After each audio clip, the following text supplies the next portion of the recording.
Um encontro marcado com a morte. Evangelho de Lucas. Comentário de Mari Persona. Finalmente chegou o dia dos pães sem fermento, no qual devia ser sacrificado o cordeiro pascal. Isso está em Lucas 22, versículo 7. Na mesma ocasião em que os judeus celebravam sua libertação da escravidão do Egito, Jesus tinha um encontro marcado com a morte. Esta seria a verdadeira Páscoa, a concretização daquilo que foi tipificado em milhares de Páscoas celebradas desde a libertação do povo hebreu. Mas desta vez o sacrificado não seria um animal, e sim um homem, o único e suficiente Cordeiro de Deus que tira o pecado do mundo. Isso está em João 1,29. Quando Deus, por intermédio de Moisés, libertou o povo da escravidão do Egito, a série de pragas que caiu sobre a terra culminou com a morte dos primogênitos. Só havia uma maneira de os hebreus escaparem daquele juízo que cairia sobre cada família: um sacrifício substitutivo. Para isso, Deus deu instruções de como um cordeiro devia ser morto e o seu sangue passado do lado de fora dos batentes da porta de cada casa. Deus disse assim: "Esta é a Páscoa do Senhor. Naquela mesma noite passarei pelo Egito e matarei todos os primogênitos, tanto dos homens como dos animais, e executarei juízo sobre todos os deuses do Egito. Eu sou o Senhor. O sangue será um sinal para indicar as casas em que vocês estiverem. Quando eu vir o sangue, passarei adiante.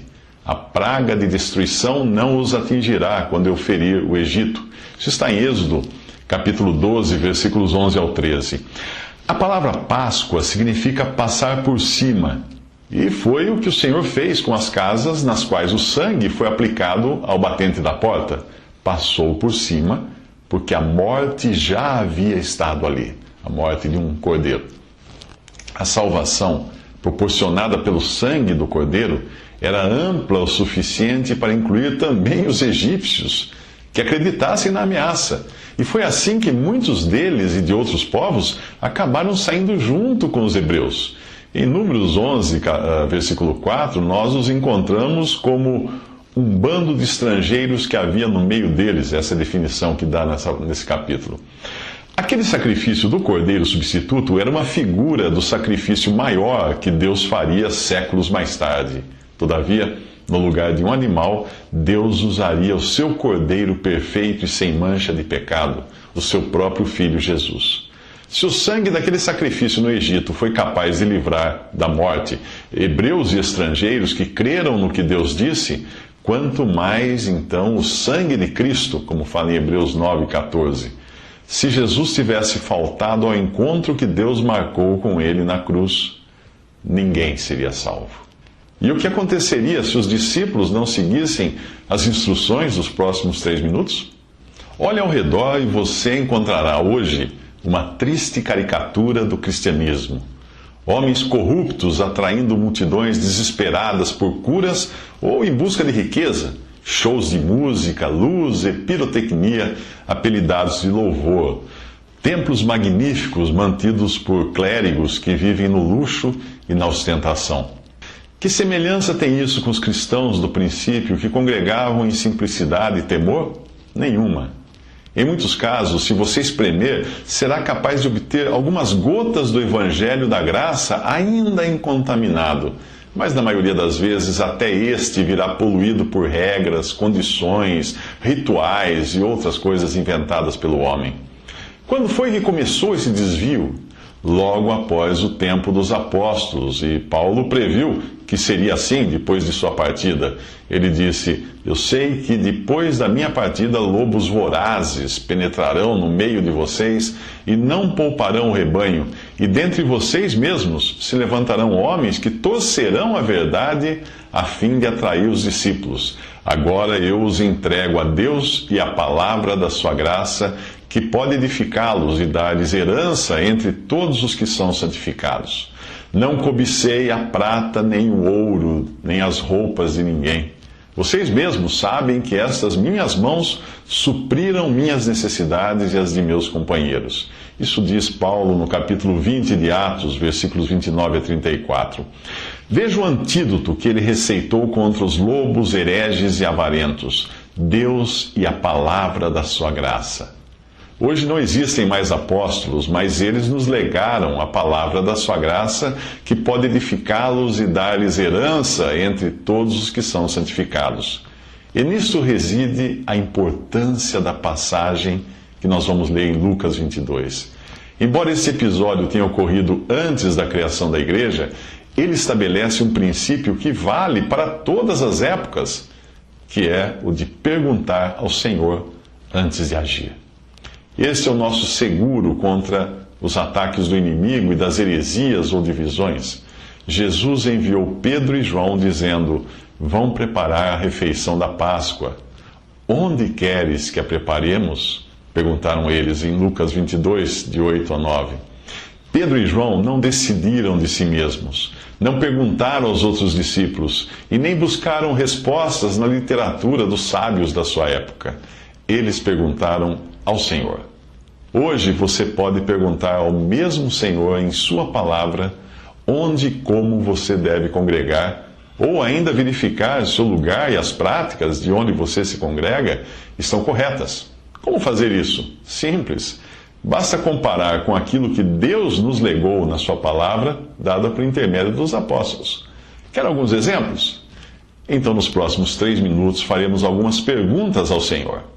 Nos últimos 3 minutos, nós vimos a importância do que Pedro e João fizeram ao perguntarem ao Senhor onde deveriam preparar a Páscoa. Naquela noite, a Páscoa seria celebrada em milhares de lugares, mas Jesus estaria apenas no lugar indicado por ele. Se Pedro e João não tivessem perguntado e decidissem por si mesmos aonde ir, teriam celebrado a Páscoa, mas sem desfrutar da presença do Senhor. Por isso também hoje nós devemos sempre perguntar ao Senhor onde e como adorá-lo, ou verificar na sua palavra se estamos fazendo isso da forma correta. Por exemplo, pergunte a ele se é correto estabelecer diferentes igrejas, criando grupos independentes e com diferentes identidades, e a resposta dele será: concordem uns com os outros no que falam, para que não haja divisões entre vocês, e sim que todos estejam unidos num só pensamento, num só parecer. Isso está em 1 Coríntios 1:10.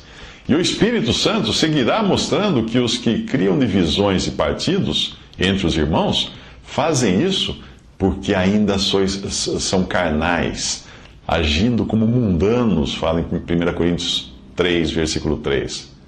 Se já é pecado dividir os irmãos, o que Deus dirá de dar diferentes nomes a essas divisões?